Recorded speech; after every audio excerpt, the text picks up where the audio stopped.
So we find in this hadith, the Prophet ﷺ mentioning they recite the book of Allah and then they collectively learn from the lessons of this book.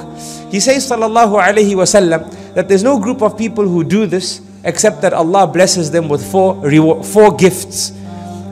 Four gifts and four presents. Amongst other presents, but for the purposes of this hadith, we have four clearly cited virtues of seeking knowledge this way. The Prophet ﷺ says as number one, إِلَّا نَزَلَتْ عَلَيْهِمُ السَّكِينَةِ Allah causes sakinah, contentment to fall upon them, to settle upon them. Thus they become serene individuals as a result of their sitting. وَغَشِيَتْهُمُ الرَّحْمَةِ The second gift is that Allah subhanahu wa ta'ala causes the people of this gathering to be immersed in the mercy of Allah subhanahu wa ta'ala. Right now we are immersed in Allah subhanahu wa ta'ala's mercy. Our sins are being forgiven. Our rewards are growing. Our Jannah is growing. Our distance from the hellfire is becoming longer. And also whatever acts of worship we do in this gathering, from writing to listening to pondering to asking questions, seeking answers, maybe someone here will remember Allah subhanahu wa ta'ala, and so on and so forth. All these extra acts of worship will be done whilst you are immersed in the mercy of Allah subhanahu wa ta'ala, which means your act of worship has an even higher impact when done in gatherings such as this, as opposed to being done in other gatherings.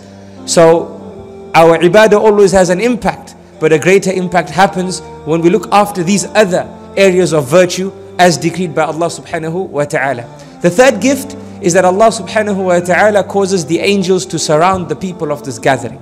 وَحَفَّتْهُمُ الْمَلَائِكَةِ And we know in another narration in the Sahih, in the authentic teachings of the Prophet sallallahu alaihi wasallam, he's taught us about Allah subhanahu wa ta'ala having angels called as-sayyahun. As-sayyahun refers to angels that Allah subhanahu wa ta'ala has created to traverse the world. Their job is to travel the world at high speeds to look for what the hadith calls majalis al-dhikr. Majalis al-dhikr, as our scholars have said, refers to the sittings of knowledge, the circles of knowledge, right? Because seeking this knowledge is called dhikr, because we learn from the dhikr, which is the revelation and the teachings of Rasulullah sallallahu alaihi wasallam. So these angels traveled the world, and the Prophet ﷺ says that a group of them or one of them will find such a gathering. And immediately he will call out to all the other angels and inform them that he has found what Allah subhanahu wa ta'ala has commanded them to look for. So all the other angels come at high speeds to this angel's position, and collectively they surround the gathering and make dua for the people of this gathering.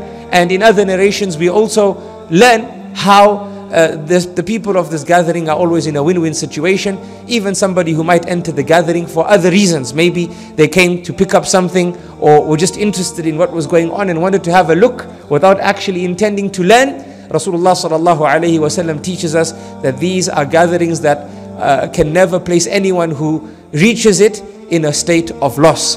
So this is another gift from the gifts of Allah. And then the fourth gift, brothers and sisters in Islam, as the Prophet ﷺ taught us, is وَذَكَرَهُمُ اللَّهُ فِي مَنْ عِنْدَهُ That Allah subhanahu wa ta'ala, He praises the people of this gathering to His angels. Allah subhanahu wa ta'ala praises the people of this gathering to His angels, which means each and every one of you here right now must have a firm belief in their hearts that that their Lord, that Allah subhanahu wa ta'ala is proud of you, and Allah subhanahu wa ta'ala is praising you to His angels. May Allah subhanahu wa ta'ala accept the sitting from us, make us a group that is sincere and a gathering that is forgiven upon our departure. Ameen. Ya Rabbil Alameen. The topic for today, as has been